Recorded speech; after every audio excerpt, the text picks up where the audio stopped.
Oh, I see. I see. Now I see people. Okay. I'll ping John a little bit later. He might have gone to get his happy hour beverage. That maybe that would get more people to come. Here we are drinking our water. Cheers. Uh, Yeah. So let's launch. I think John likely knows everybody on this call, okay. but if not, we can do quick introductions when he reappears. I'm going to share my screen if I can, Justin. Yeah. Not getting a full screen for some reason. Figure that out.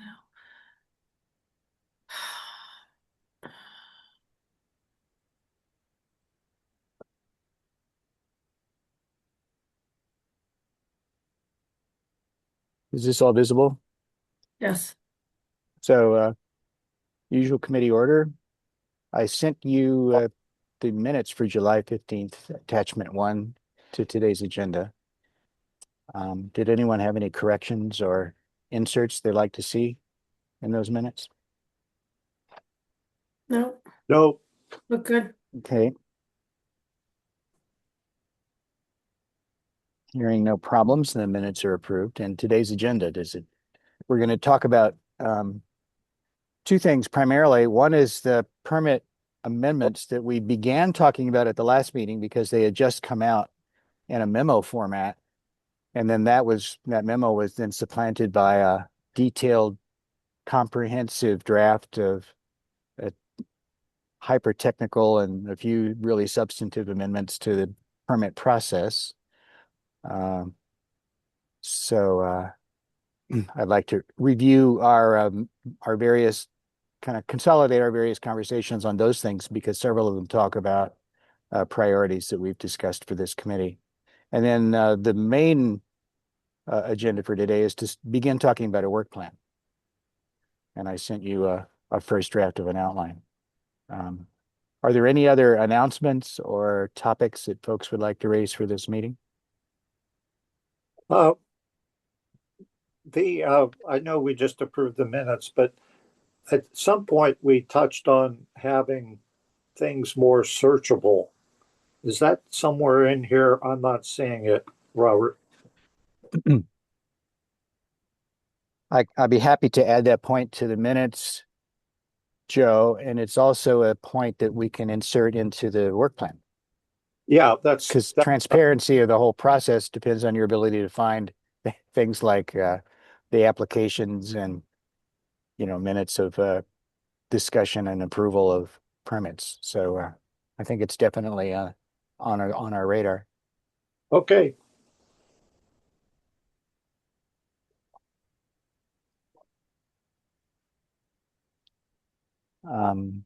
Okay. So let me just provide an overview of what I think are the headlines, and then I know Kumar's been in the weeds in this. Did we just lose him or are you? Oh, good. You're still here. So to my eye, the top of the line issues in terms of the raft of activity on permit amendments is the issue that Kumar started working on like a year ago, that the notice of hearings and notice of permits generally. The second is the treatment of stormwater drainage, and particularly with respect to new construction. The role of town staff is, I didn't mean to put that issue there. The next major issue I think was the delegation of permit authority from the council to the mayor as a mechanism to streamline the permit process. So we can talk about what was proposed generally and what our comments were, and then any other concerns that you all might have. Those were the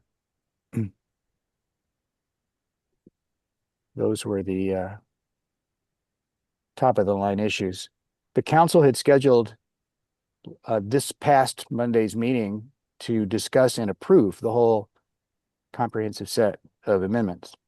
And Justin, you want to give us a quick report on what happened on Monday? Yeah.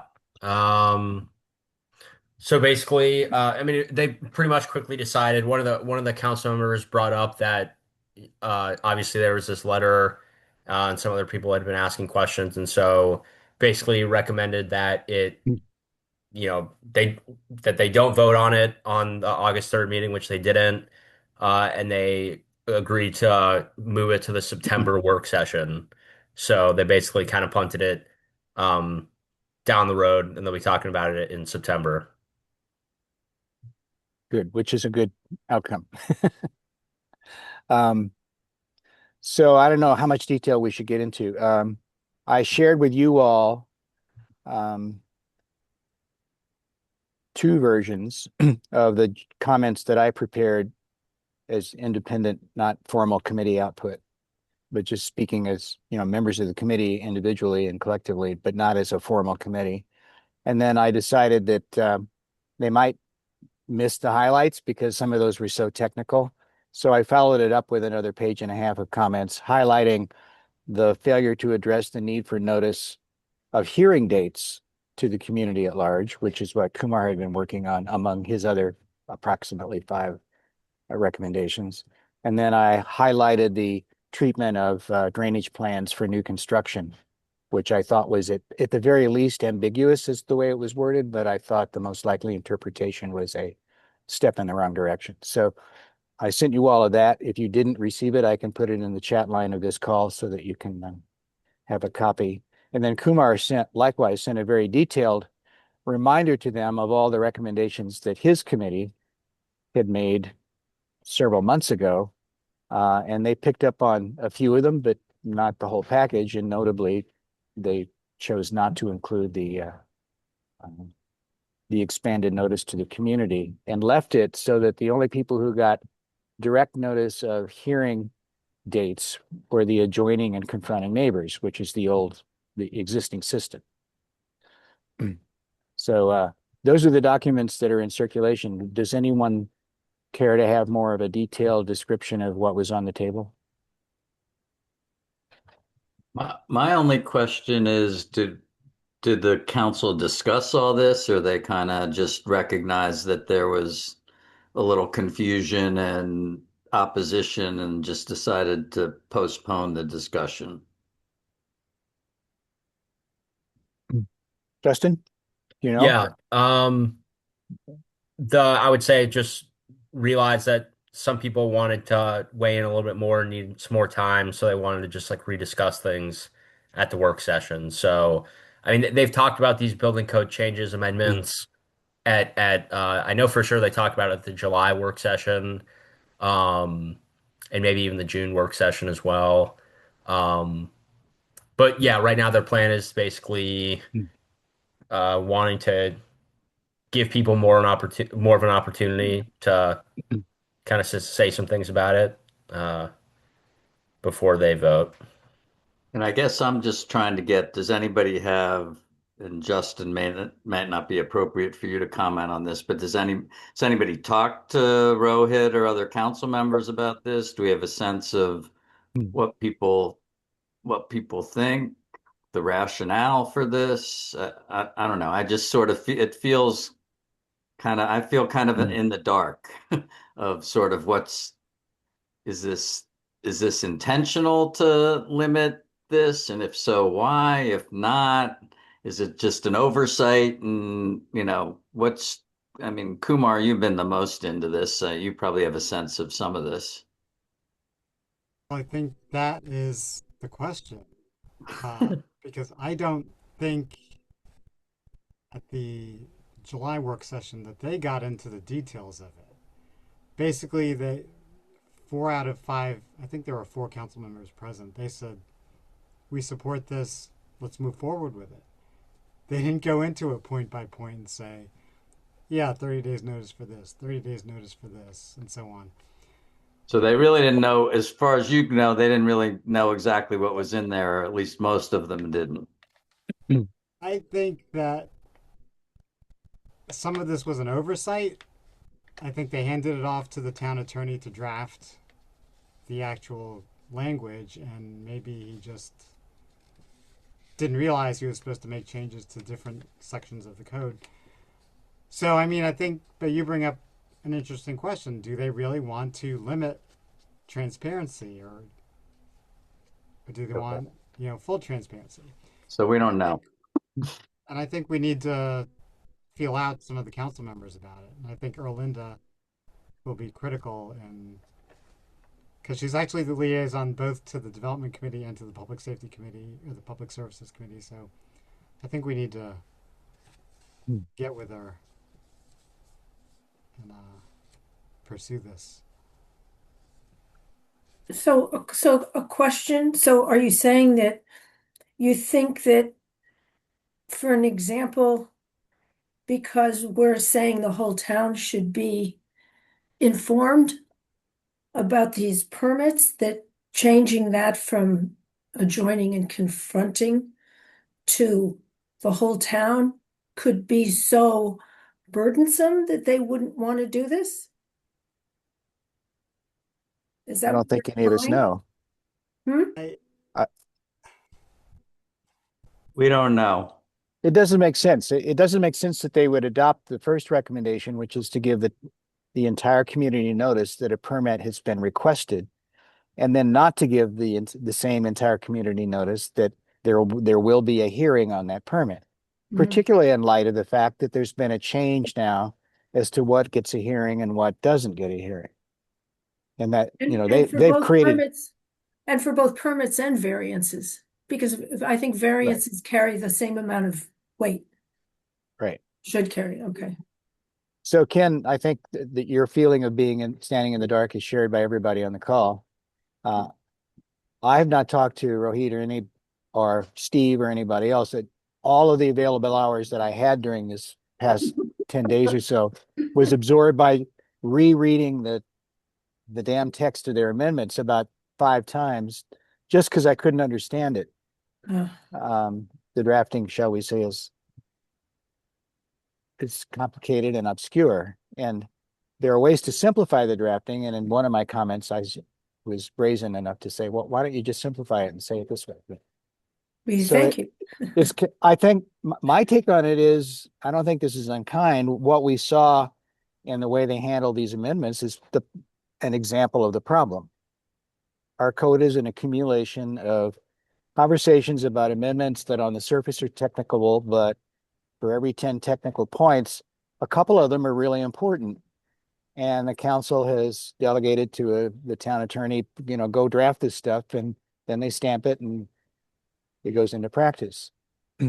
There was a very thoughtful review of the stormwater questions, for example, in 2001, 2021, 2022, that I didn't know about until Kumar referenced it in his comments last week. And so I asked Justin, can you find the report? And Justin found it and sent it to me. It's a fantastic report. It's a model for us. They did a great job. They did a great job. They did tons of homework. They surveyed people on the experience of drainage, and they asked people to take pictures during storms.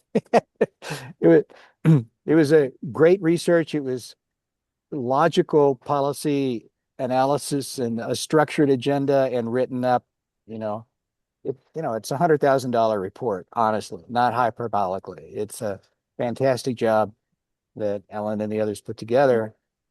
And the amendments that they had on Monday's docket, 2 of them were major stepping away from amendments they adopted just 2 years ago based on that report. And now we get the impression that there was really no conversation about why they were reversing their adoption of the major amendments proposed by the Stormwater No, Committee's and report. when they put together like amendments like this, there's no document or anything that says here's why we're doing this, and or I don't know, it just seems seems messed up. That's all I can say. And maybe it's people don't have enough. It might be that people just don't have enough time to review all this stuff and that it's highly technical and they give it to the lawyer and the lawyer writes it up and he's supposed to know what he's doing. So we'll say, let's go. I don't know. I'm not inferring any bad intentions on anyone. But it just seems odd. So anyway, I don't know what to do with that, except I think we should ask I think we should talk to council. If we care about this, we should talk to council members personally and give them our point of view and ask questions like, what's the intent of this? Well, I'd like to take it one step further, Ken. Okay. Kumar made a motion in a previous meeting, and I thought, well, let's not get formal just yet. But I'm now thinking that since in my comments to them that you all had a chance to look at, and I added a bunch that most people on this call suggested additional points to be made, that anywhere it looked like their amendment was touching upon the agenda that we are likely to include in our work plan, I said, you should know that you're making an amendment on something that we have been charged with studying. So it's like ready, fire, aim. And so now I think, now that we have time, it seems to me appropriate for us to say, okay, you got our comments last week. And on the points where we told you we're studying that very issue, we ask you to forbear on any formal council action until you talk to us and give us a chance to talk to you, and either individually or collectively. And we, as a committee, we would love to do it collectively at your convenience. Why is there a rush? These things are on our work plan. You asked us to be on the committee to study these questions. Okay, let's study them rather than just change it without a conversation. How does that sound? I wouldn't be I don't see the need to make additional comments. We've already made a ton of comments. But to say the committee is behind these comments and that we would like the opportunity to discuss them in person with you. Yeah. So that's just a short message to the mayor and the chair of the council.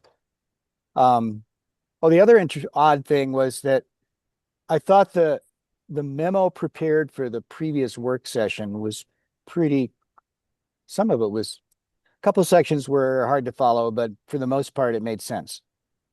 The amendments that they drafted didn't track with that memo, including the issue about what's the standard for stormwater for new construction of homes. That was not in Steve's memo. And yet, to my reading, it was the most substantive amendment that they made. So again, it's like, it was a dog's breakfast. Thrown up on the sidewalk, you wonder where it came from. Okay, so I mean, I think that's a good idea. let's invite the conversation, and we've got our meeting dates. Why don't you all come to our next meeting and let's talk. Yeah, one thing I would just add is there is, in my view, sort of this disconnect in the process because the council sort of hands it off to the town attorney, and I think there needs to be a little bit more collaboration with the town attorney and committees, even council members, as he's writing that, as he's drafting that language.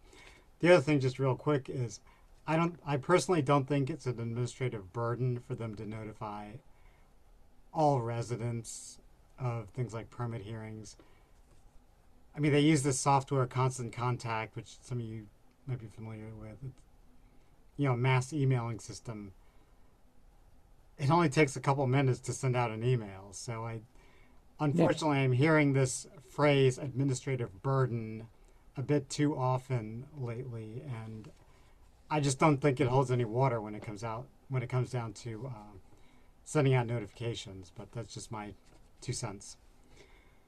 To some degree, we get with weekly announcements from EJ what's happening.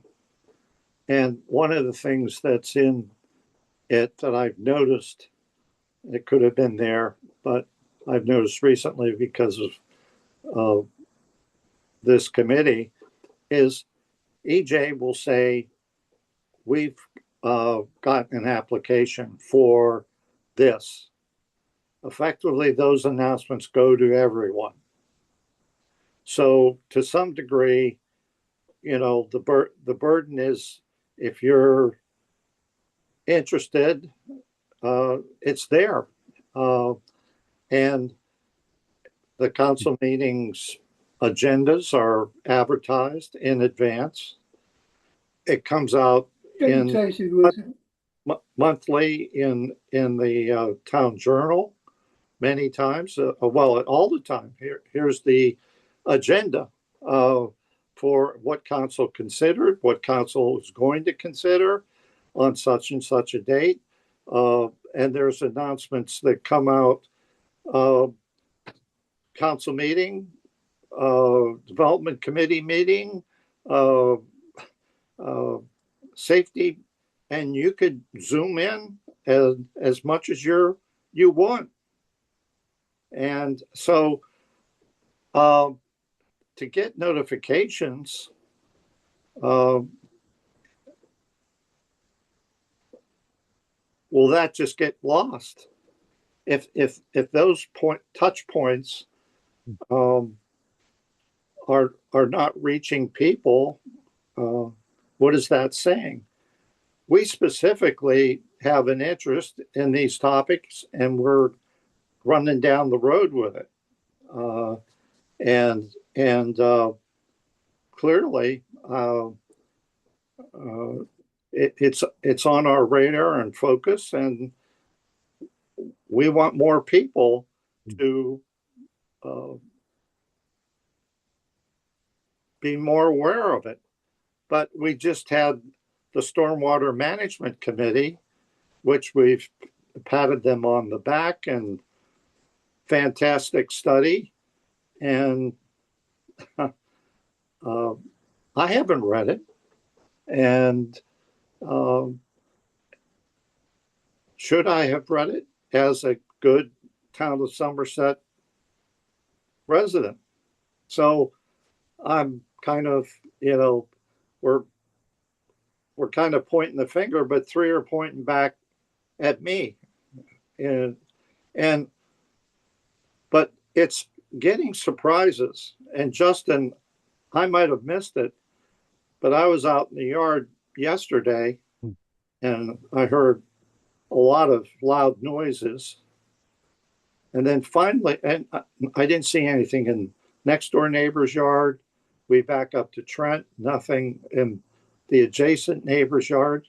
Then all of a sudden, through the trees, I saw the house across Trent, and they're tearing it down. I don't ever, and we know the people who own the house, longtime friends. That kind of is getting back to where the discussion was of how do we prevent no surprises. And maybe I missed something, and it was out in one of the announcements. A permit was granted to demolish the house, or maybe this is one of the things we're learning about, that to do a demo, you don't need the town of Somerset approval. They can just go demo it with a And they definitely need approval. You do. Well, Do you know what project that is, Justin? What Yeah, house? I think that might have been 5400 Trent. Correct. And they do have approval. See if I can find everything on them. Whose house was it? From my understanding, that house was actually it was vacant for quite a bit of time. It was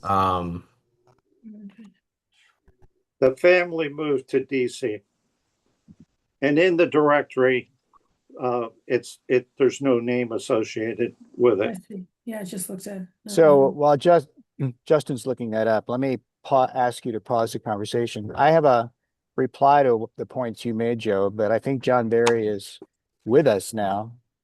I think John was trying to say something a bit earlier. John, are you there?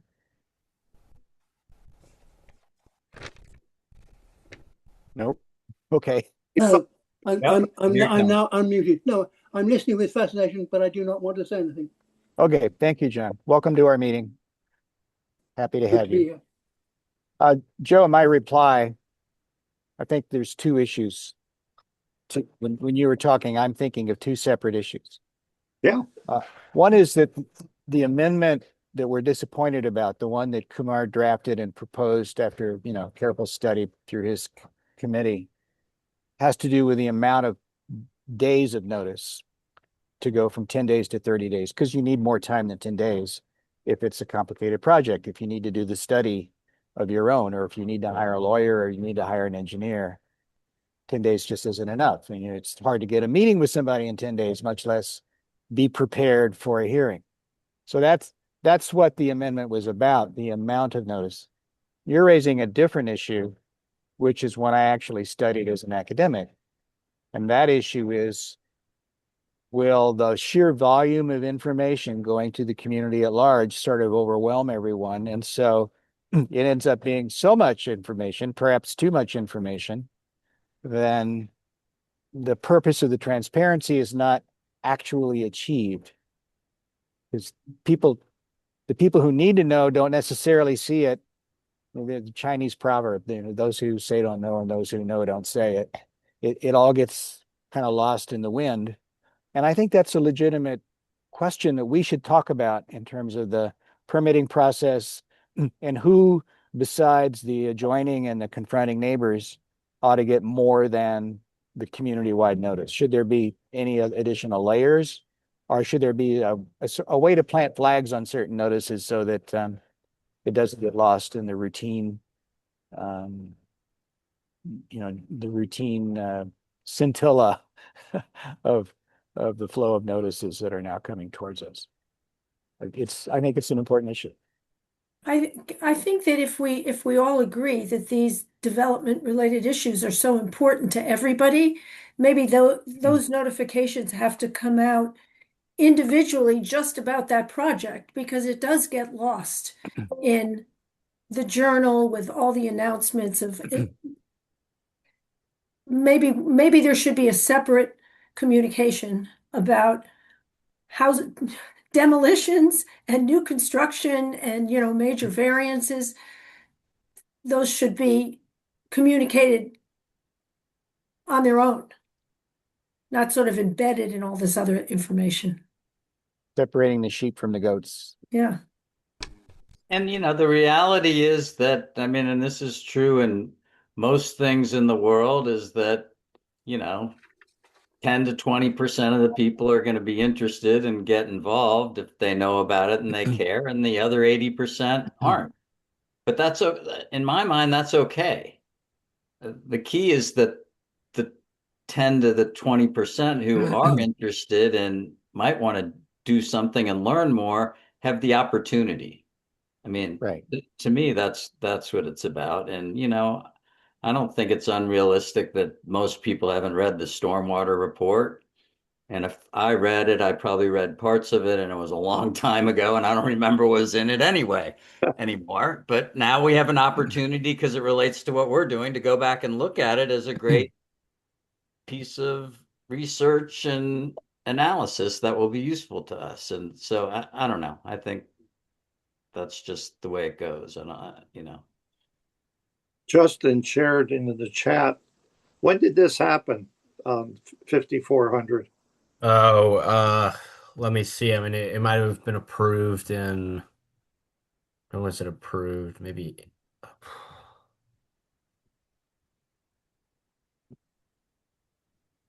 It was a few months ago, and that Yeah. was one of the projects where the only people who would have gotten any special notice would be the adjoining and confronting neighbors, and everyone Yeah, else would have seen it if they looked in the agenda for the uh, council meeting. it Yeah. looks like it was at the March 2026 council meeting. And then I do remember they had to have a special parking plan. Yeah, can I have a Um, copy of that, by the way? I've asked for it. uh, oh, sure. Yeah. Let me Just write hand it that over to me down. when you get a chance. Yeah. And it's supposed to be, that parking plan is supposed to be posted at the job site, and it's not, by the way. Okay. Um, but so again, if you're not if you weren't an adjoining and confronting neighbor, you would not have known about this unless you read the council meeting agenda, which at the time was coming out 3 days before the meeting. Now I think they're getting it out maybe 5 days before the council meeting. But So there's a legitimate question as to when the flag should go up to highlight to the community this merits urgent attention if you care about this issue at all. I think tear downs are probably a very easy case. That's not a difficult concept to grasp. And it's at the core of the issue that this committee was created to talk about and make recommendations on. Beyond tear downs, it's messier. And so I think we would do a service by thinking about whether anything in addition to tear down should get extremely prominent notice. With flags and whistles and flashing lights. Well, one of the things, getting back to this point of making things searchable, it would have been wonderful. I didn't do this to come in, go to the town website or the new app or whatever, put 5400 Trent in there and see what was happening. That's the kind of, I may not be focused on it, but then during a walk or doing yard work and you hear a noise and you wonder, what's that? What's that about? So trying to use this as an example, Justin, how did you search for this and put this stuff up? Was it through council minutes or where did you look or know to look to put what you did up in the chat? Yeah. So I could have gone back and looked at the minutes, but just for speed's sake, I just went into my own email and looked up 5400 Trent and found like different emails. So that's what I did. So obviously residents They can't uh search your email. can't search my email. Yeah.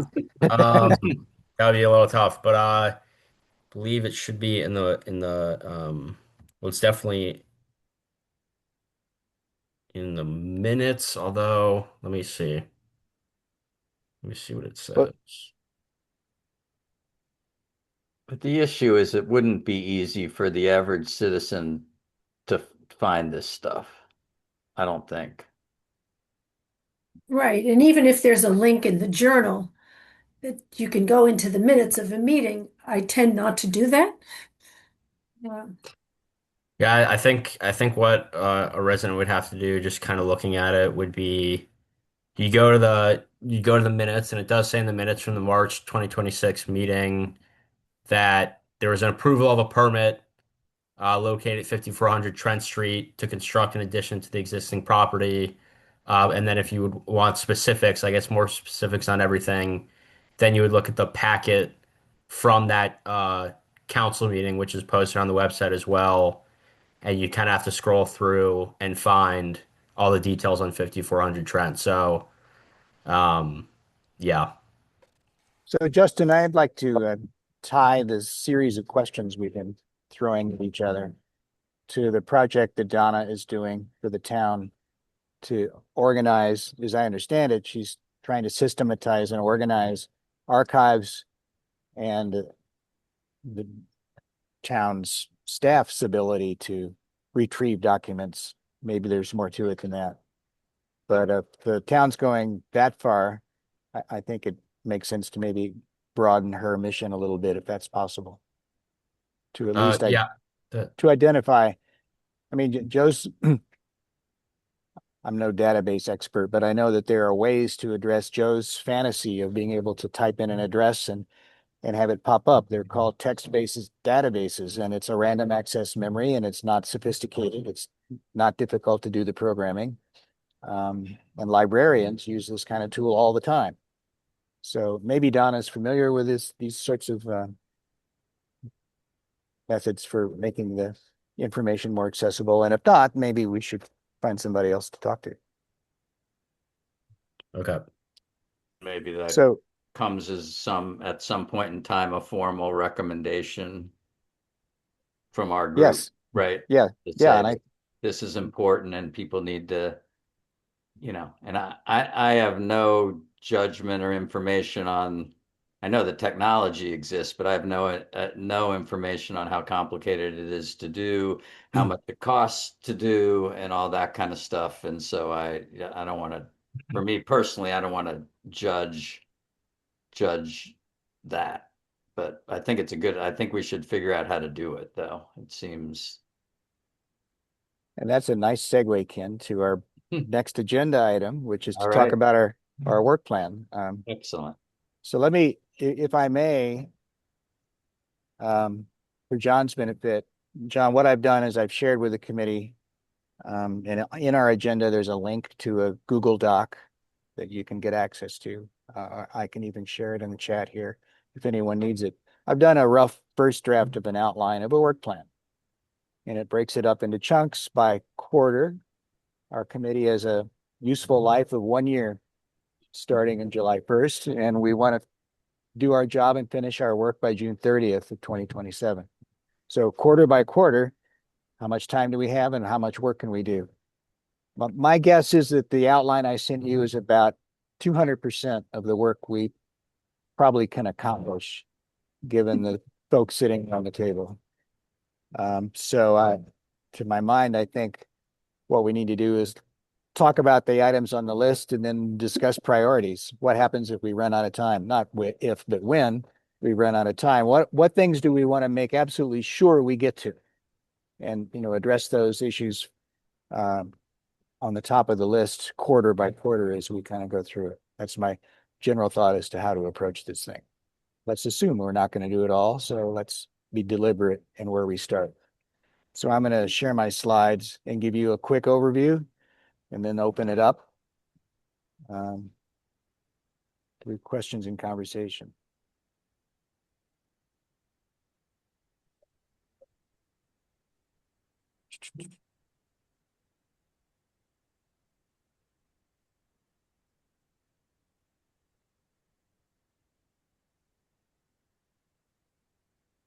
All right, did this come through to everybody?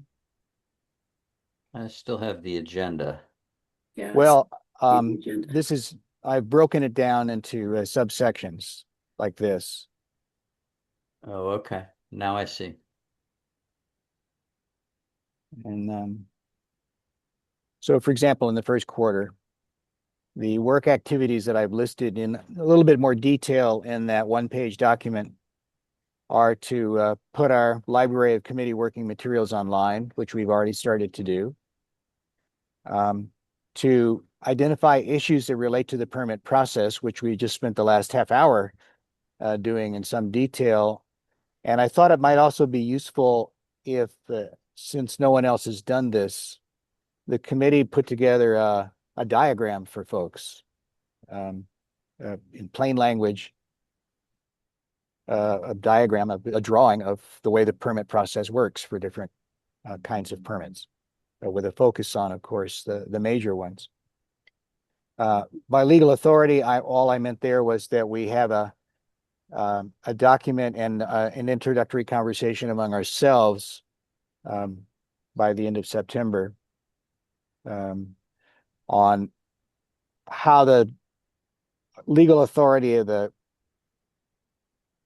town filters down through various state documents, starting with the Constitution and the state laws, including the land use code, as well as the home rule authority statutes, to the town, and then how the town delegates further down the various powers, some of which we've just recently been discussing.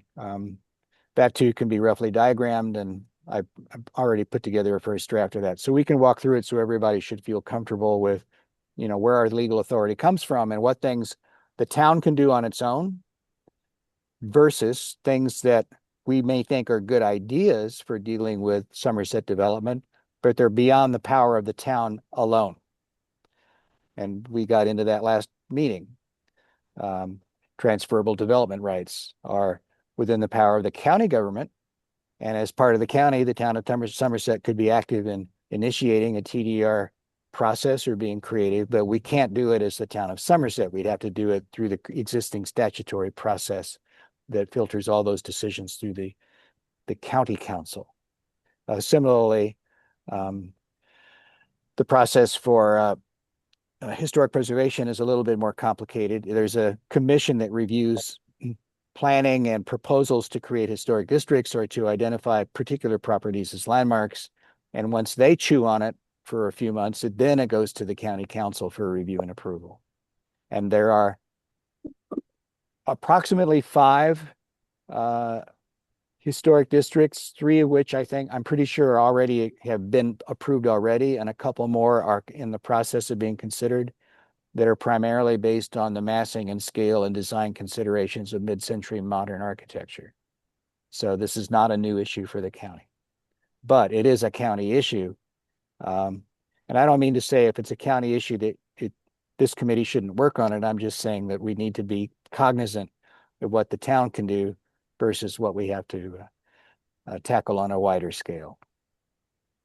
And finally, by the end of September, I'd like us to put together a full work plan. And so if we have 3 meetings within that time span, my notion is that we will spend this meeting and the next 2 primarily discussing the work plan and getting into the weeds and talking about what our priorities should be. So that's the first quarter. Robert, Joe. could I add to your what you put on the table in terms of kind of delegation of authority? My mind has gone to what can an individual do? Forget about work, in the town. And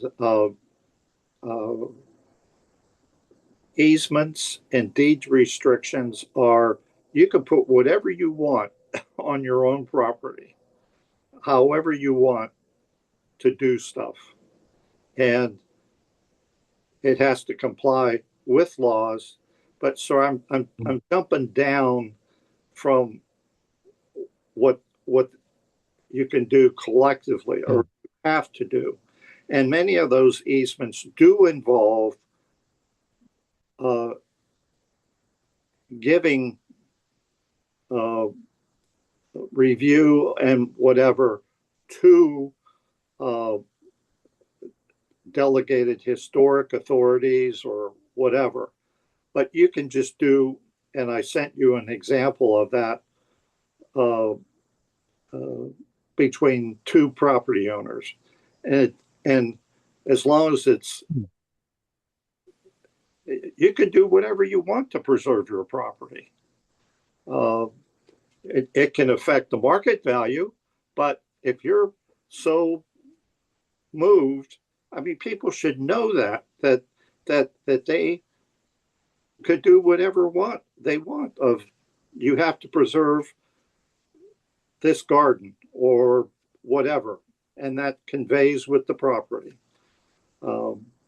So I just put that out there as a, many times we're kind of working through this governmental, and yes, you have to do that because these things are delegated down, but the individual has ability to do this. So, right. And people need to know that. It's just that it's a tool in the toolbox. Indeed. Joe, you're a model of creative and critical thinking. I'd like to give you 2 replies. Go. Reply number 1. My personal view is that this specific issue you just raised is beyond the committee's charter. It's interesting, it's related, but what an individual can do to control the destiny of the property you now own is not the question we've been asked to study. For example, my neighbor was Debbie Ferkalo. Debbie could have controlled who developed the house she just moved out of about 6 months ago. She could have controlled to whom she sold it, somebody other than the developer, and she could have controlled it through an easement, like you're suggesting. But it didn't, that wouldn't have had any benefit to me as an adjoining neighbor who was distressed by what the developer proposed to build on the property. And that's the impact I think we're being asked to study. It's the community-wide impact of development as distinct from one's ability to control the destiny of the property you live in. So that's my first reaction. My second reaction is that if anyone, starting with Joe, on this committee has such an interesting idea, which is related, and you think it would add to the community's, shall we say, civic capacity, I'm all for it. I just don't want to spend my time working on that issue if I think there's a higher priority based on the committee's charter. But if you want to work on it, I support you. And I'm even willing to offer assistance in terms of researching the legal authority questions or, some brainstorming to sort out what the issue might be. So I'm maybe giving a mixed signal, but there are a lot of issues that we've discussed in the last couple of weeks that are what I would consider back burner issues. And I'm happy for anyone to work on them. But I do want to make sure in my role as chair of the committee that the front burner issues do get attention first. Does that make sense, Joe? I perfectly understand, but I think it is a tools. And at our weekend cabin, we had a view easement that preserved our view to the bay over a neighboring house. And this was arranged between two property owners. It's just getting people outside the box. I can't do that. And it all comes down, every piece of property is unique. And people need to understand they're empowered to, if they have a burning desire to preserve something, but these things come up, with a neighbor, you didn't talk to your neighbor about this, but I think from financial interest, it's over people's head, but I think we have plenty else to do, but we keep going around when we talk about government. What specifically are we trying, are the pressure points here? And I'm waiting for us to get to that. We had a meeting a couple weeks ago. Steve was you were talking about the process. Have we heard anything from Steve in terms of the Greystone property? It's a beginning of a structure that we can put some flesh on, and of sensitive issues where things are falling between the cracks. But we're going to end up having a bunch of general conversations about how can we be more transparent.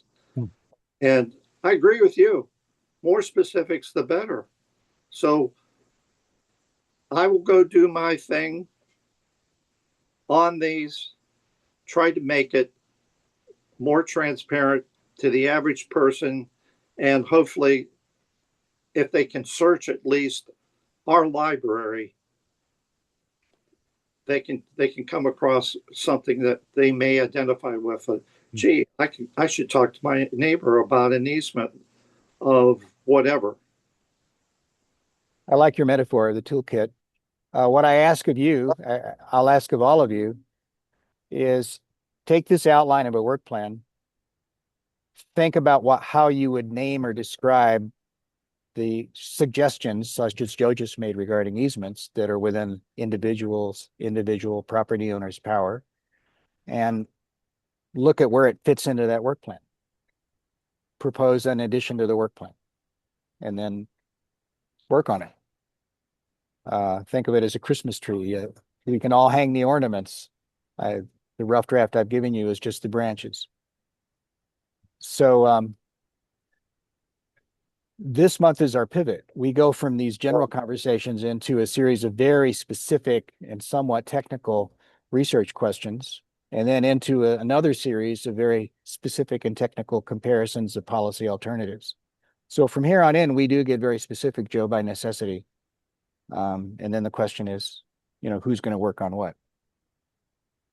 So I welcome your creative ideas, and if what you would like to work on is not necessarily my personal priority, I still welcome your initiative and encourage you to work on it. I'll take them well. Don't worry.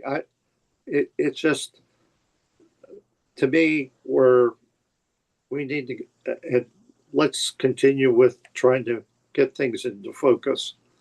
But we talked about case studies out of the block, and I was hoping to get some bones to put some flesh on, particularly with the 5520 Greystone. Well, I will follow up with Steve because he did promise to give us an outline. And I suspect that Steve might have been occupied by the volume of amendments that they just churned out. And so now might be a good time to get him to follow through. Well, that makes a point of what you were suggesting of communicating to people like, hey, what this really took the wind out of my sails. As I expressed to you, in terms of, Ed, you look at this meeting, we spend half of it talking about the town, and we need to be talking about our agenda here. The town council changes to the process. It's just there are too many things where you can get distracted. So let's go ahead, Robert. Let's get down to the work plan. Yeah, I'm flipping through my slides because I've noticed that one of them.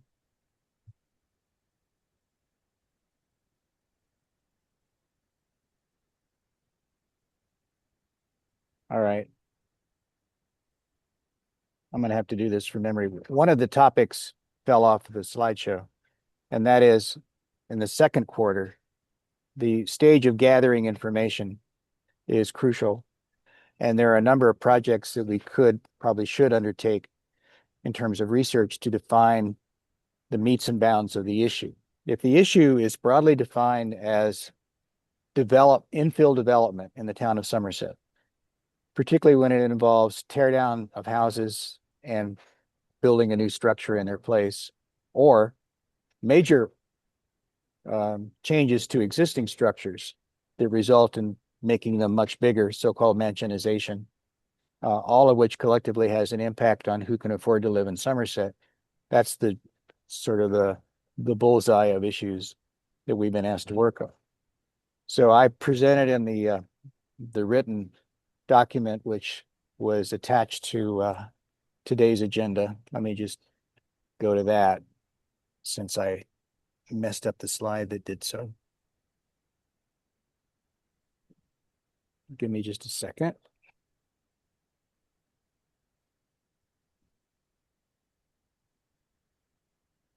So for the second quarter, you can see here what's on my list.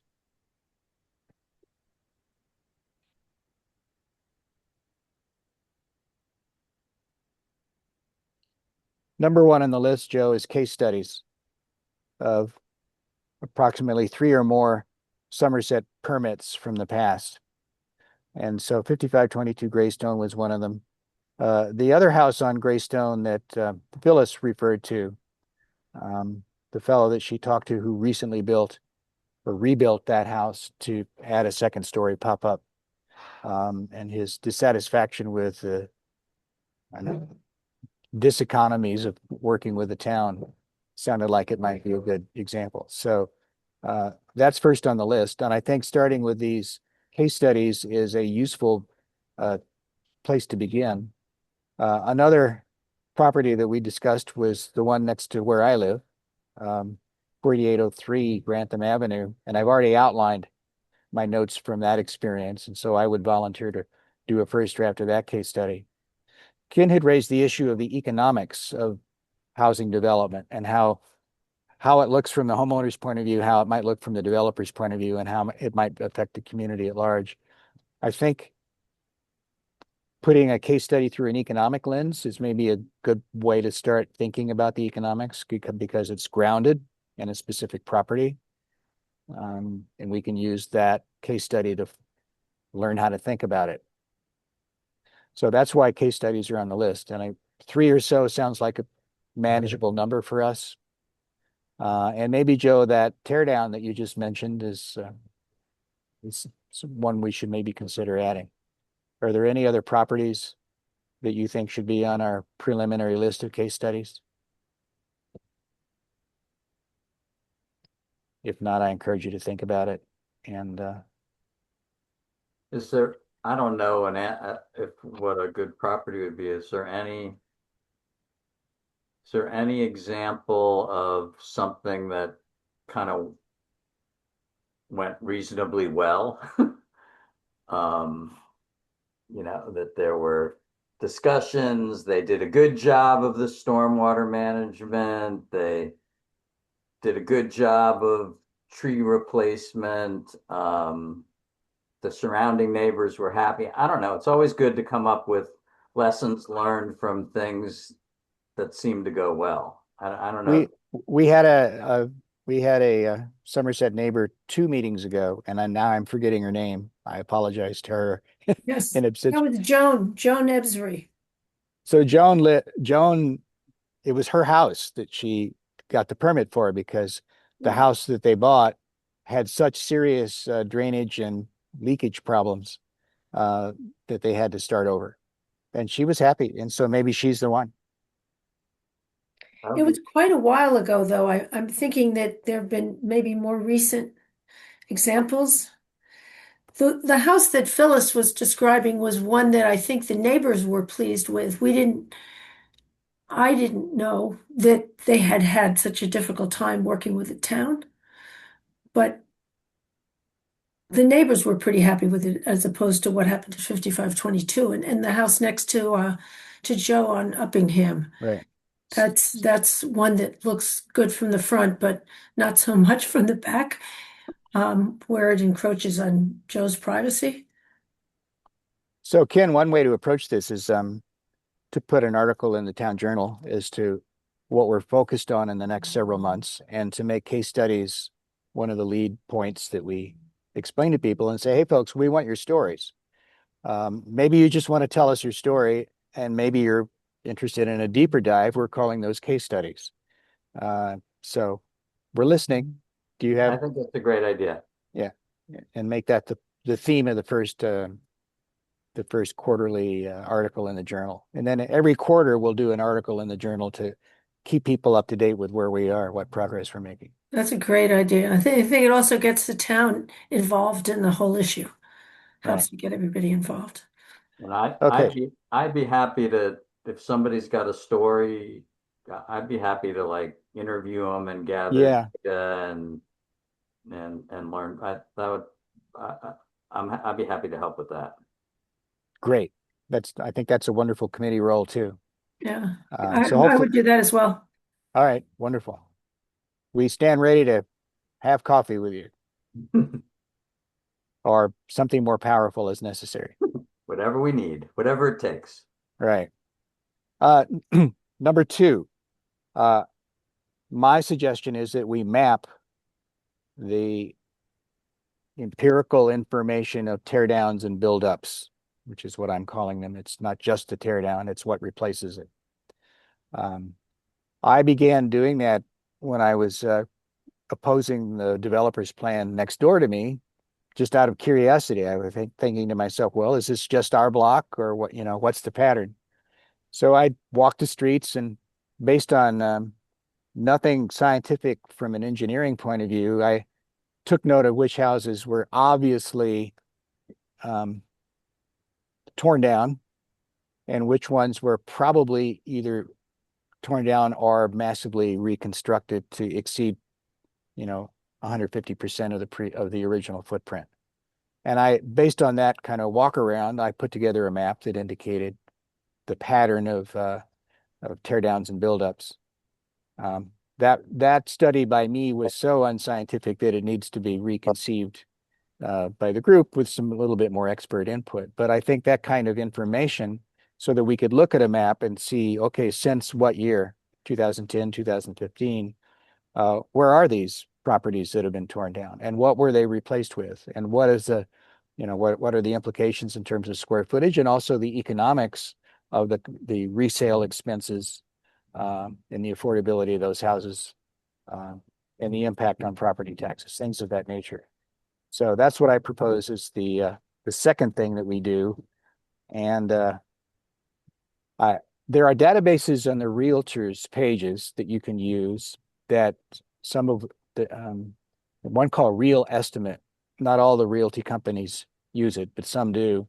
And you can get information on when the current house was built or rebuilt and the square footage and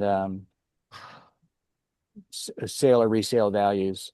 It's pretty handy and you can get a lot of information. It is, however, not up to date. And so I found a number of properties that weren't listed at all that I know for fact were torn down and rebuilt as new construction just within 2 blocks of my house. And a number of them didn't look right in terms of the years that were being presented in that database. But we've got these kind of resources we can look at to kind of get us to first base, and then we can use a little shoe leather to refine the search and also ask maybe the town staff has documents in terms of the permitting. Another transparency question, Justin.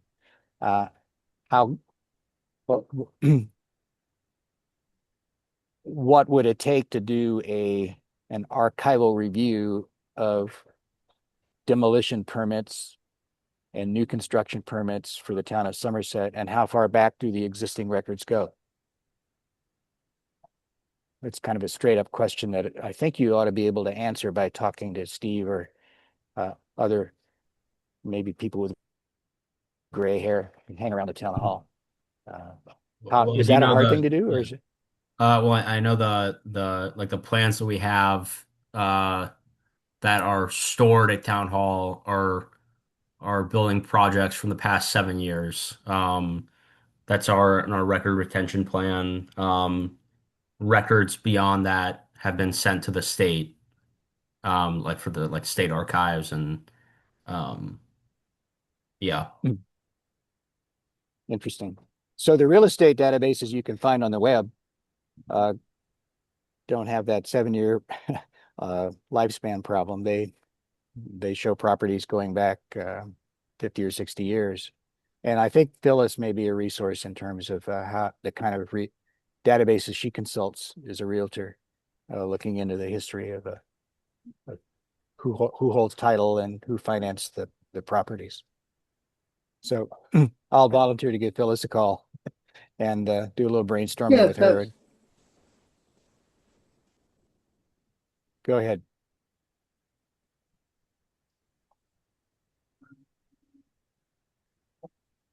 All right, next on the list, I've got something called the preservable remainder of original scale houses. Think of it this way. If you're a developer and you're looking at Somerset as a business opportunity, how do you identify houses that you think would be an opportunity for you? And we can, Brian Afnan has volunteered to tell us how he does his business. And he likes to talk, so I'm sure he would give us a fulsome account of his opportunity assessment of the town of Somerset. but I suspect it's going to look like properties that are still in their original scale, probably in need of upgrading, the infrastructure to make it more livable and modern, things of that nature. So the smallish, out-of-date house that is original scale,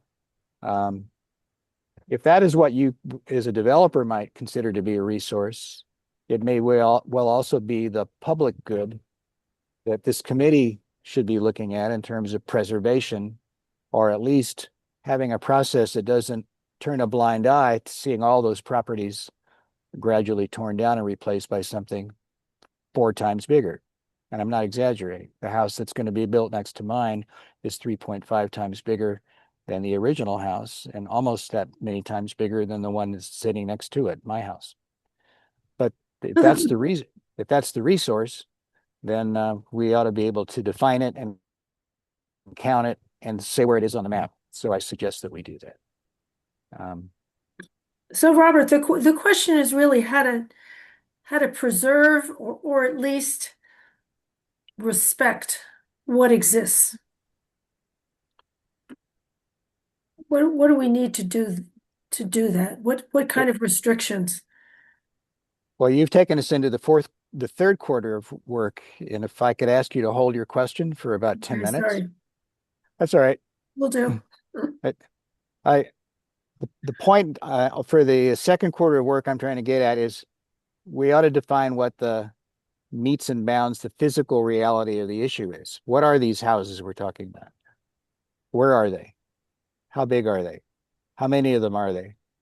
Do teardowns occur in clusters? As my walk around survey indicates that they do. Why is that? Is there a logic to the clustering of development? Is it like a contagious disease, or does it have to do with the size of the lots?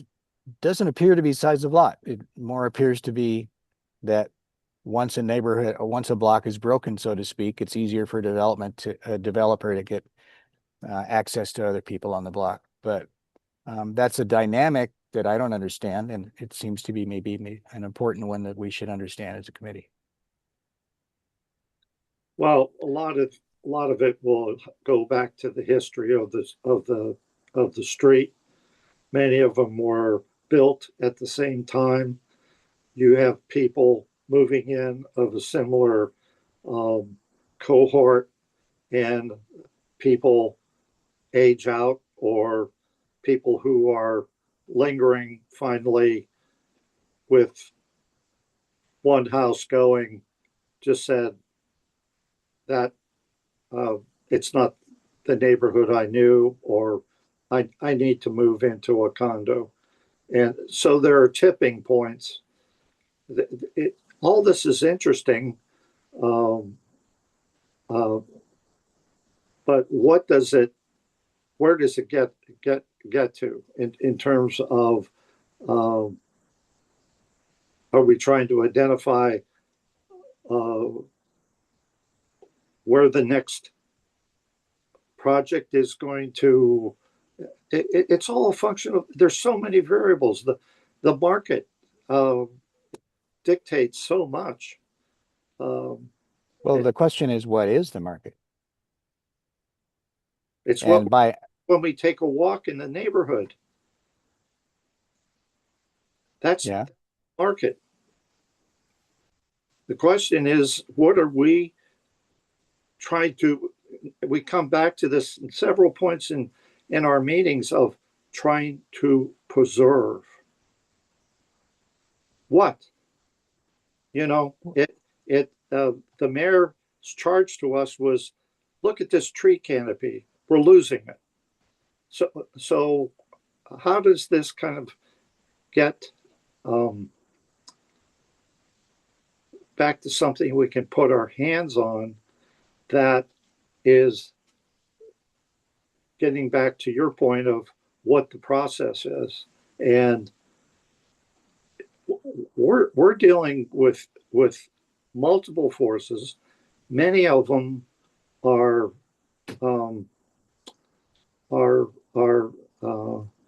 you can't regulate. It's Um, so, uh, what are we trying to preserve here? Right. Good question. And I'm trying to speak to that question. Scale? Yes. Yeah. Scale is the heart of it.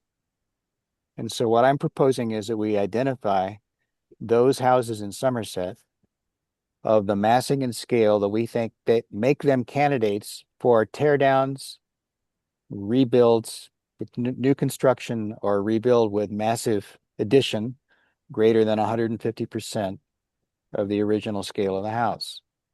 I think if we do that, it answers the what part of your question, and it takes it from 450 houses, whatever the number in Somerset is, and shrinks it down to a scale of maybe 50 houses or 60.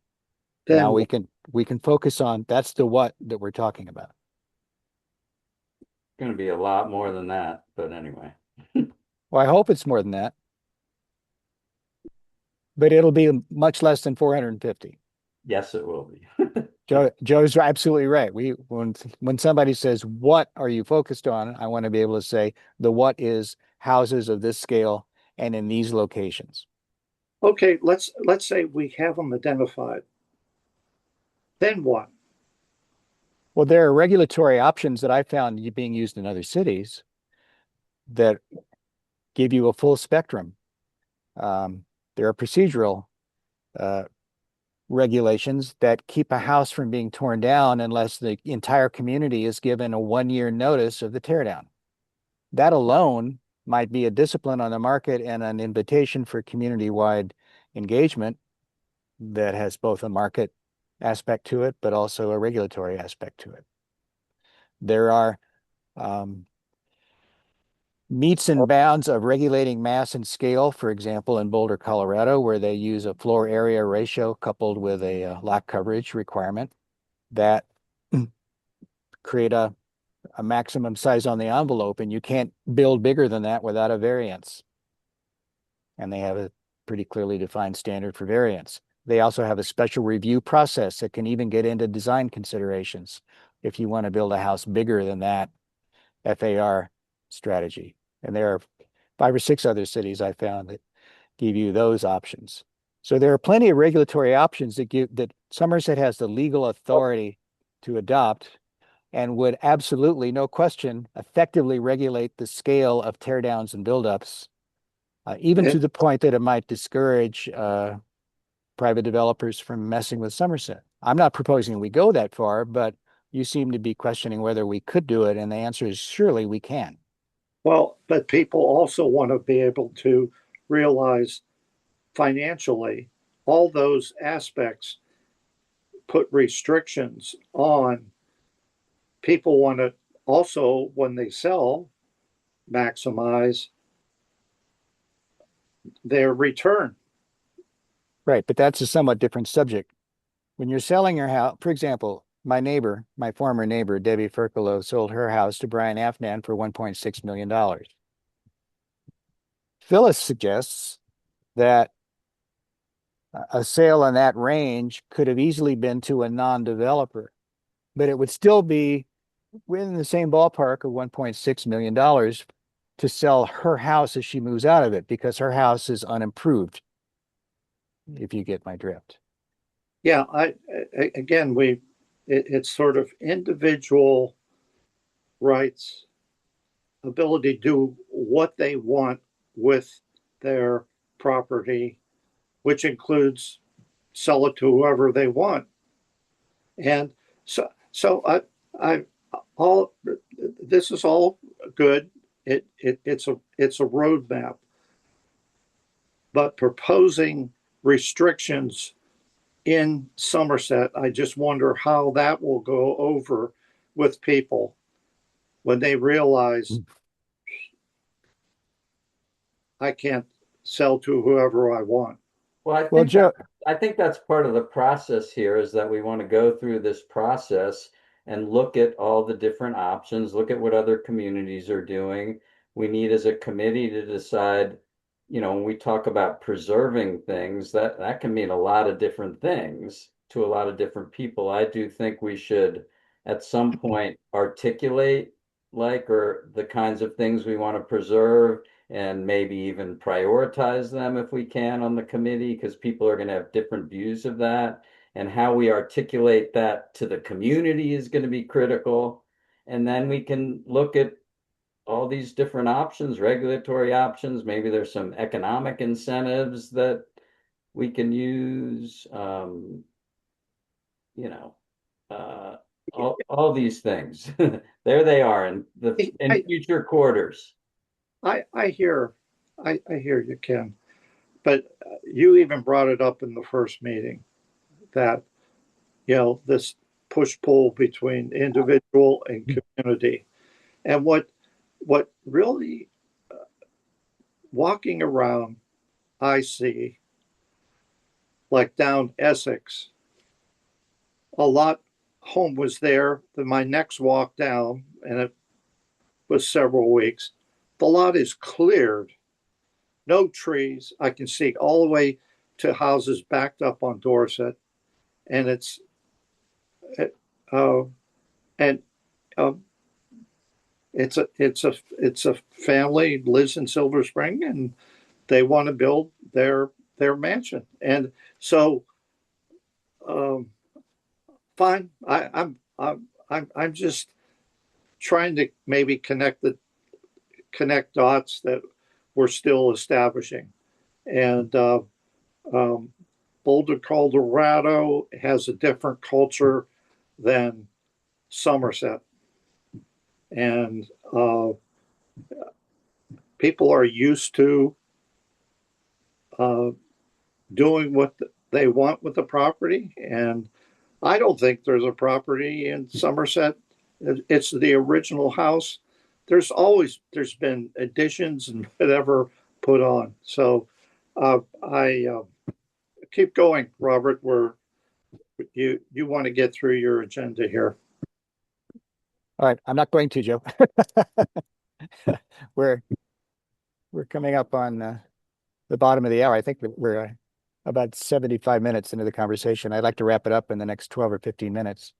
But we have 3 meetings and to give us latitude to get through the work plan by the end of September.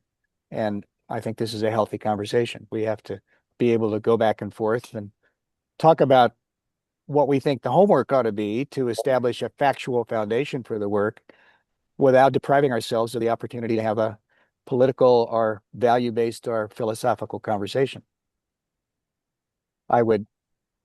Joe, when I talked about Boulder as an example, I was trying to respond to your point, which I understood to be you doubted whether we had the authority or power as a town to effectively regulate development. And I just We do, Robert. I've seen people put together zoning ordinances for solar that you don't, it's a solar community. That was their goal. And they had zoning such that you do not shade a neighbor's property, whether with a structure or a tree or whatever. And there was a whole kind of structure around that. And I hear you. It's how do we get from that to have acceptance by the town when really a lot of the houses have been mansionized. Right. So here's how we do that. Yeah. And by the way, Joe, I don't have an expectation that I'm going to persuade you that any of the options that I like, you're going to like.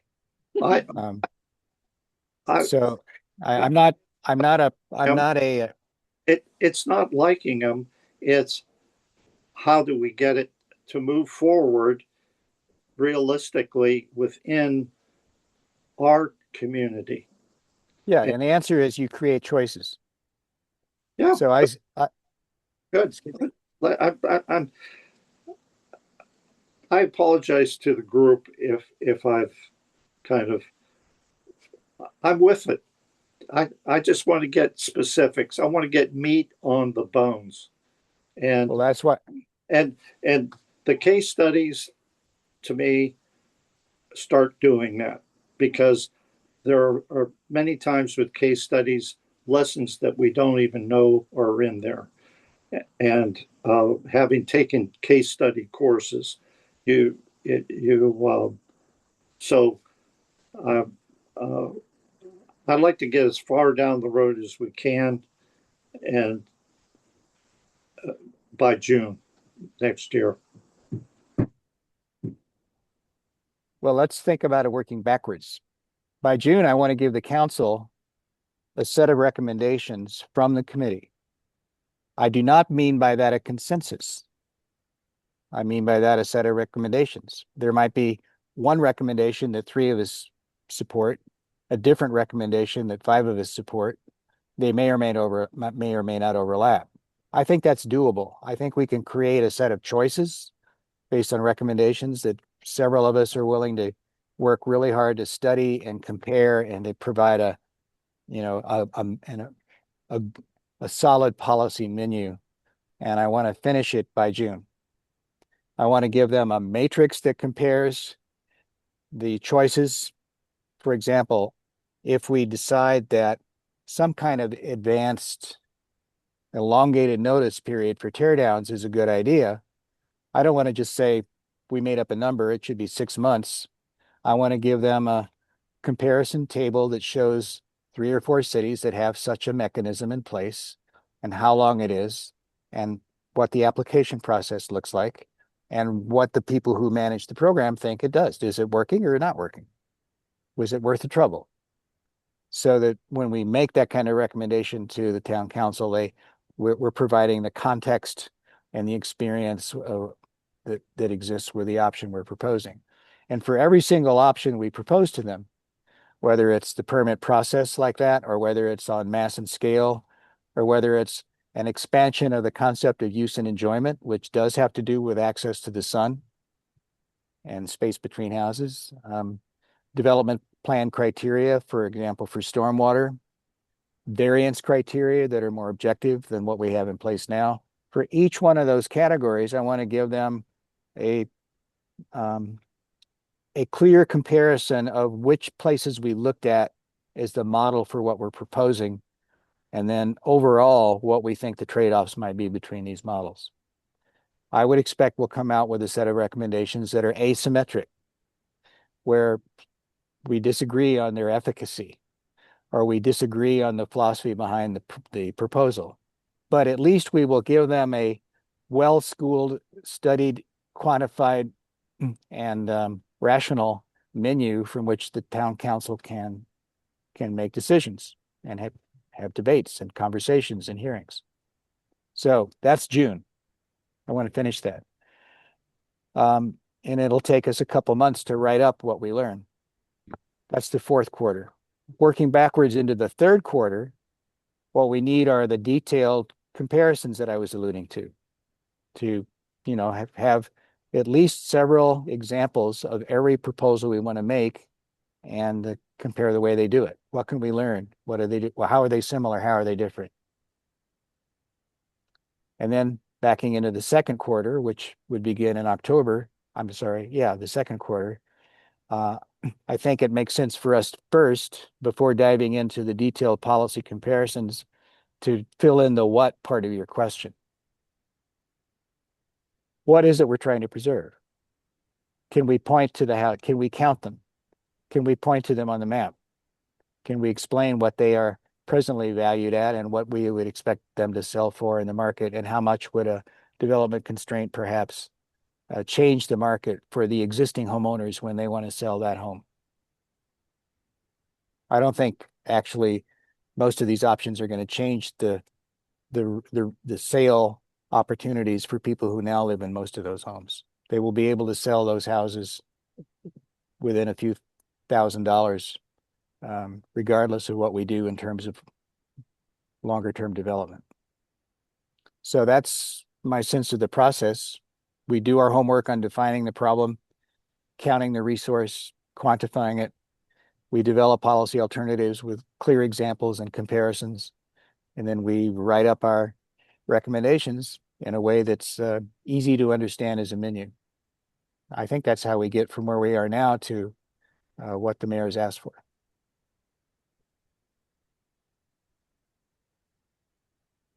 So you've got the outline. I'd like in our next meeting to pick up where we left off, and just to make sure we're all on the same page in terms of terminology and what the research might look like. Today, we made it into the second quarter and talked about data that we need to gather. And the only item I didn't mention on the list was the property tax implications of development.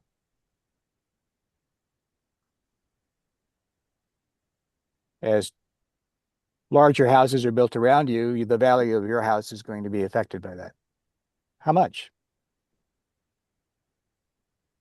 And what does it look like over a period of years? Say if you plan to stay alive and live in your house. 10 or 15 years of accrued property tax increases because bigger houses are being constructed is an impact I'm curious about. I think it's relevant to what we're looking at in terms of preserving the amenities of living in Somerset.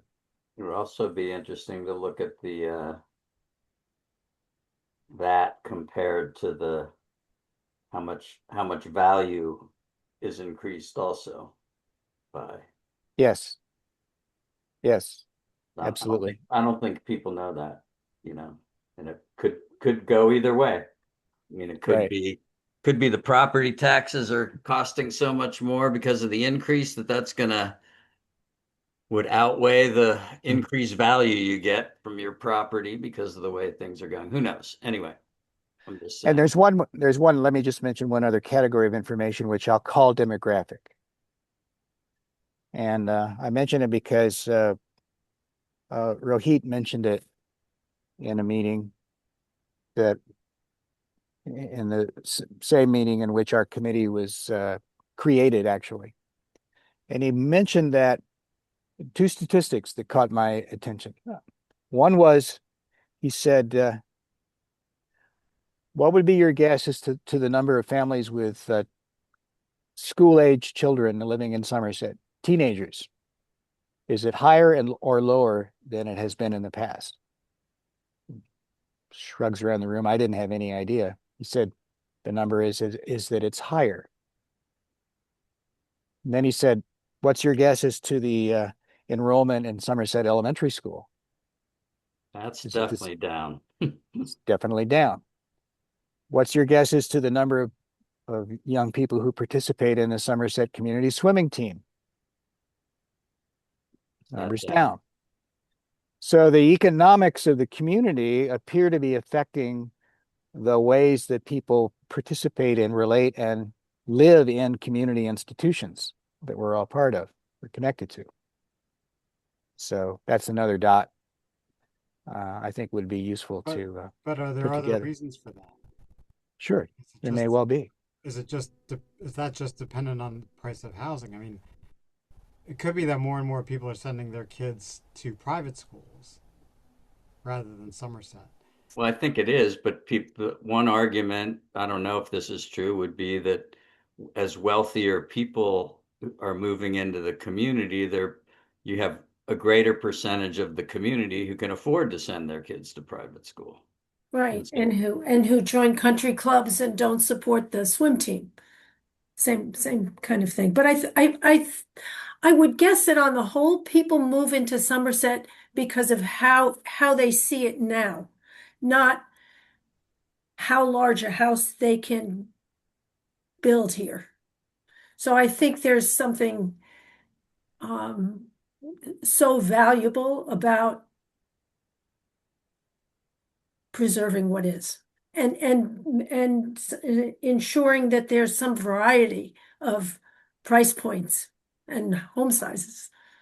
But even that variety in price points is still going to accommodate basically the top 10% of all earners or in the country. or I mean, or 5%. yeah, you've got to be able to pay that $5,000 mortgage every month. So I guess it's the difference between the top 10% versus maybe the top 1%. And if you're trying to, if you're talking about quote affordable housing, it's affordable basically only to the top 10% of the country, in terms of earning ability. And that's changed over the years, obviously. Maybe before it was the top 25%. Now it's, just because a lot is just based on the location. Exactly. Folks, let me observe that we're past the hour we had promised we'd end the meeting. I Okay. want to recognize Joe and welcome Brian Afnan to the meeting. Brian, you're joining us just as we're about to conclude. We're almost in the middle of discussing a rough draft outline for our work plan, which we are going to continue in our next meeting. Yeah, Bob, forgive me for coming in late and for having missed the previous meetings with the summer schedule and summer activities with our kids.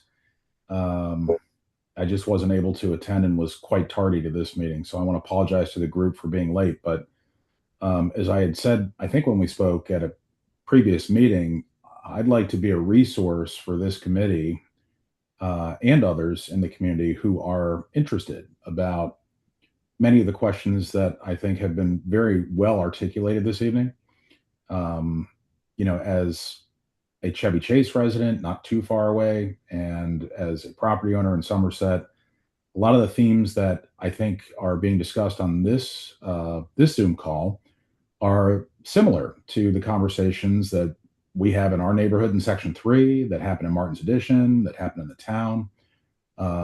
Somerset is a unique place, but some of its concerns are not unique, as you might expect. So if I can add some value and offer some perspective, maybe a bit of an insider's view, if you will, into some of the very relevant and germane questions as to development and inducements there too, and those sorts of things, I'd like to be helpful if I'm able to be helpful.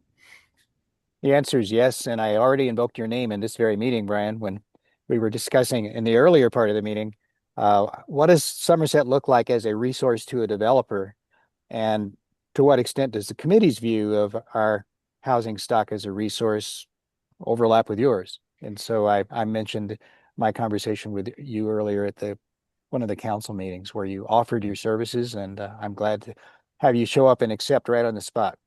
Yeah, no, it's great. And what I'd like to share with the group, maybe for those who aren't as familiar, in my professional capacity, I've had the opportunity to interact with those in Wes Moore's administration, notably the Maryland Department of Planning.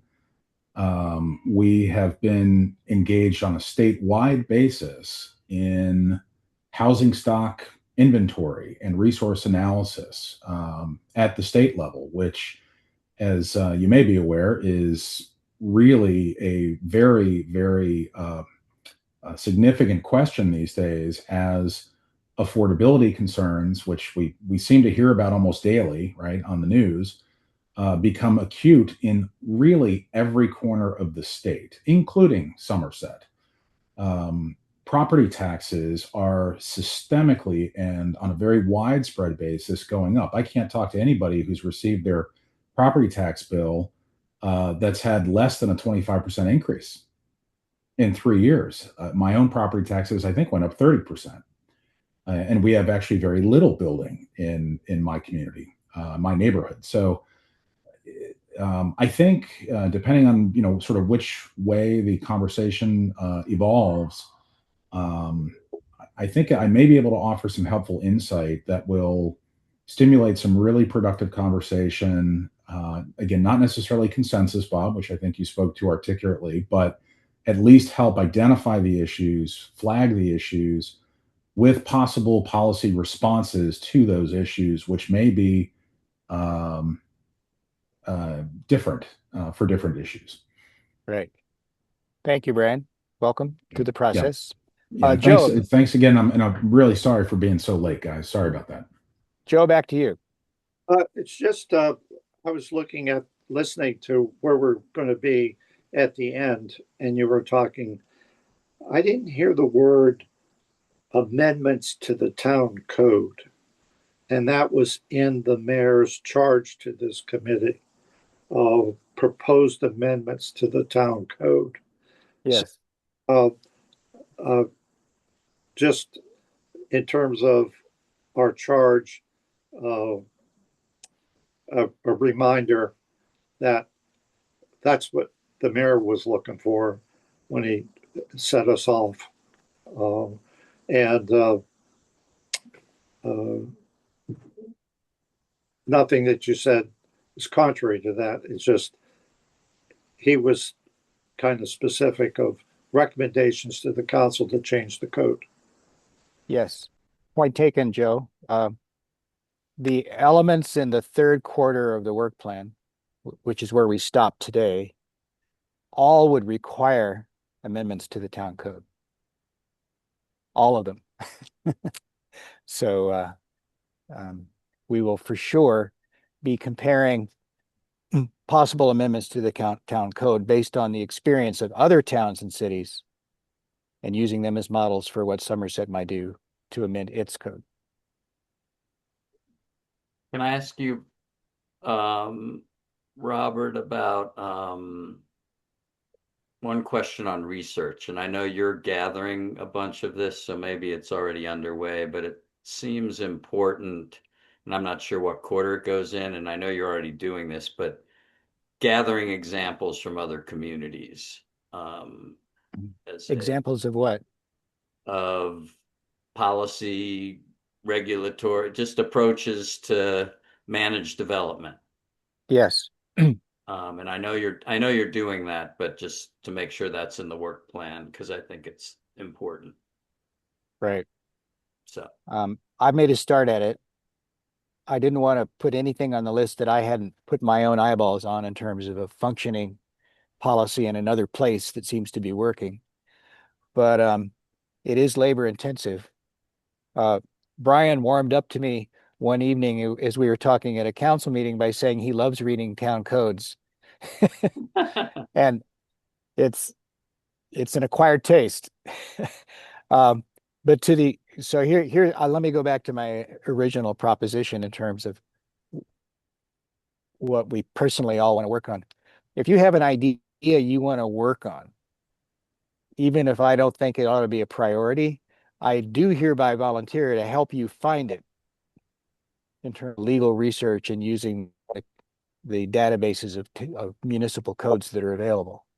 It's not hard to do. It's just labor intensive to do. It's not conceptually hard. It's just labor intensive to do.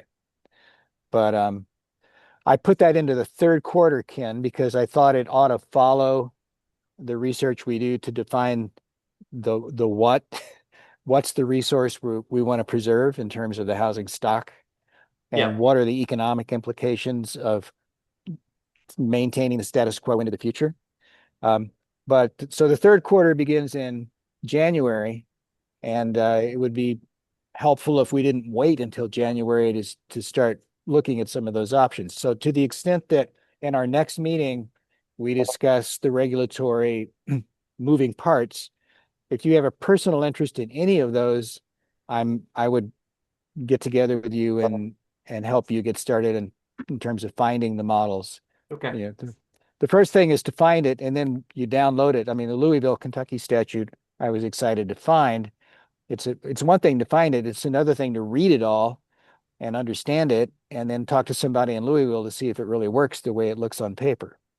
We just discovered in our own town that there's a bunch of stuff in our town code that's not applied. So maybe that thing that I found in Louisville that I like so much is just something they kind of ignore. Who knows? Got it. Just as a close, we're talking about things of maps and whatever. There, in what research I've done, I stumbled across Maryland Property View. It's a resource. Brian, I don't know if you know of it but it pretty much is a database that you can look at a property, and I don't know what's in it, but some of the stuff that were talked about in this meeting may be already in that database. When I worked at MDOT, it was 30 years ago, there was a very user unfriendly version of it. And it was nice to see it up where I could access it and everyone could access it. So you may want to play with it. I just throw it out as a resource, given some of the stuff that we're trying to get our hands on in terms of mapping. Joe, that's a great resource. I just pulled up what appears to be the current MDOT version of that. This is very similar, actually, to what's used here in Montgomery County, which is called MC Atlas.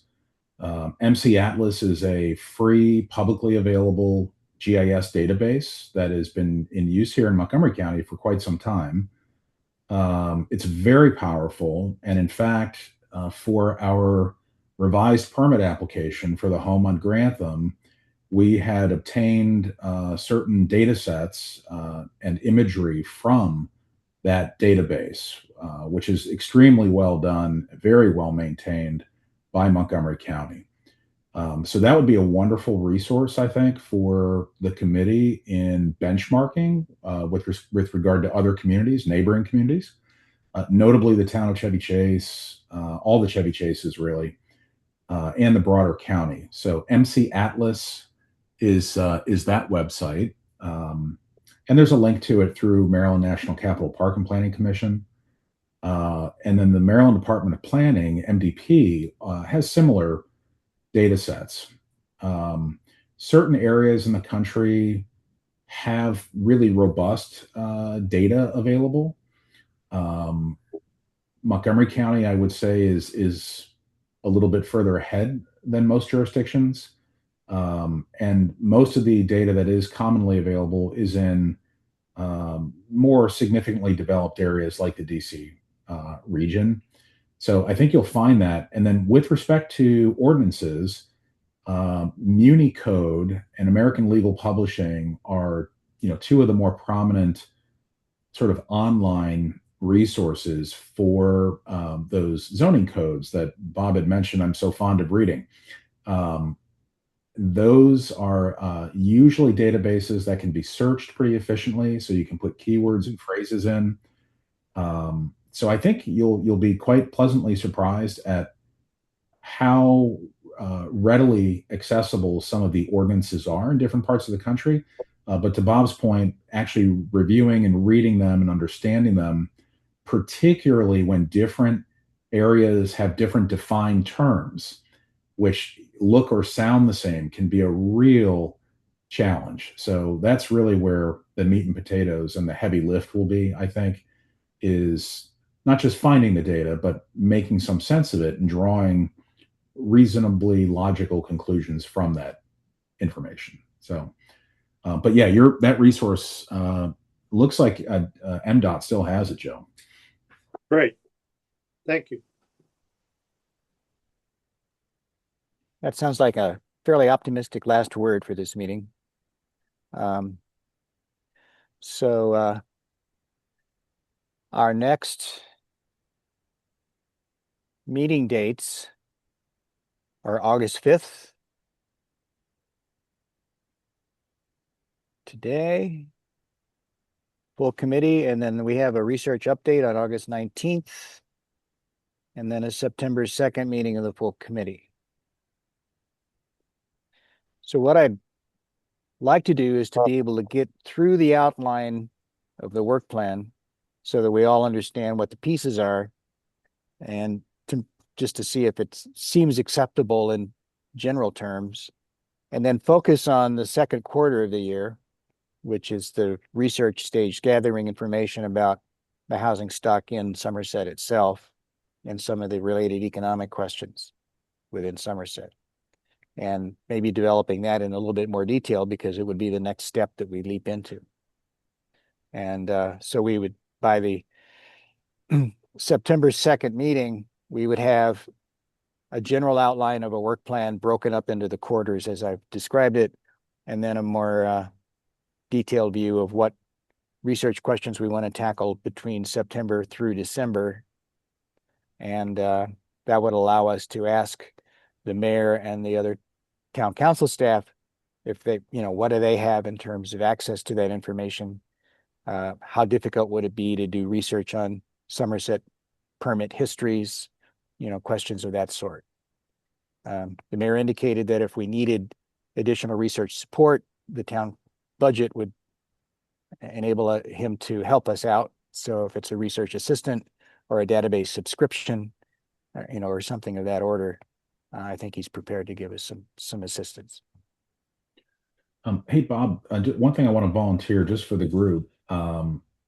There are some very significant developments, predominantly building and energy code related, that significantly impact the physical form of homes that are built now. And it's quite different than what was applicable 50, 60, 100 years ago when much of Chevy Chase was built.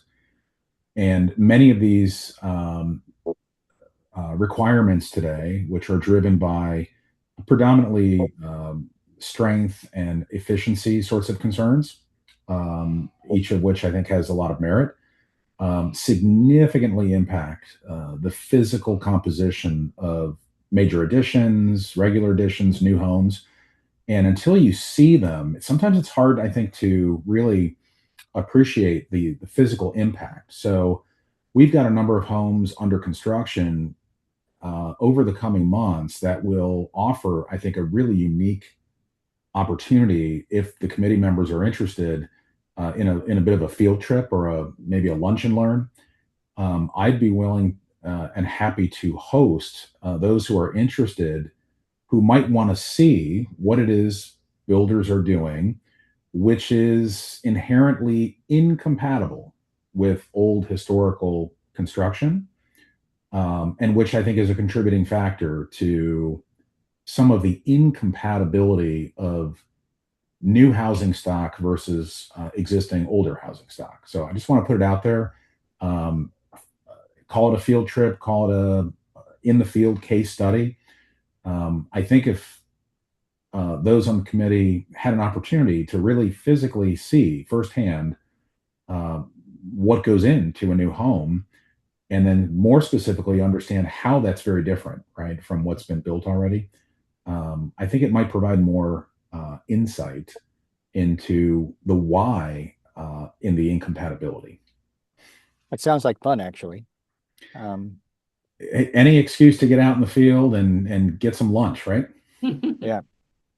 It does sound like fun. I think it would be helpful to have a primer, if you will, first, so we know what we're looking for before we're confronted with wires and drywall and things of that nature. Yeah. Oh, no, we're going to get you in at the skeletal phase, where much of what I think the committee would benefit from seeing would, I think, be the most impactful. So we'll have multiple opportunities coming up over the coming months, but it's one thing for me to try to describe it or point to a plan on a PowerPoint presentation. But if you're physically there and you can see it, most people say, aha, okay, I get it. And that really is different.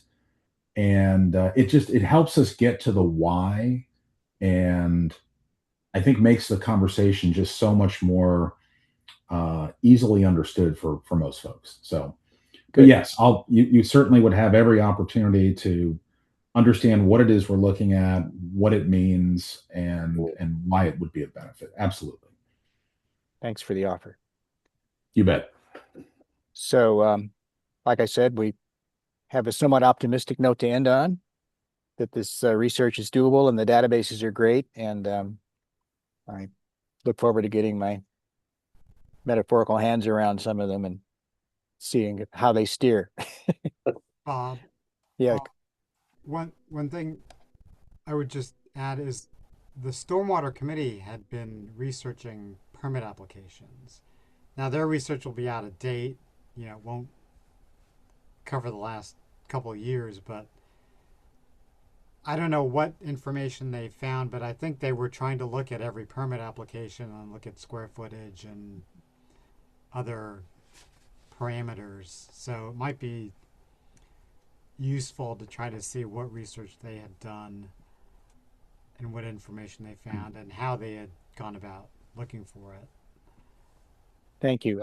I'll send a note to Ellen, who I have not met her in person yet, and see what advice she would give us, and maybe she thinks it would be valuable if she came to one of our upcoming meetings to explain what they did and how they did it.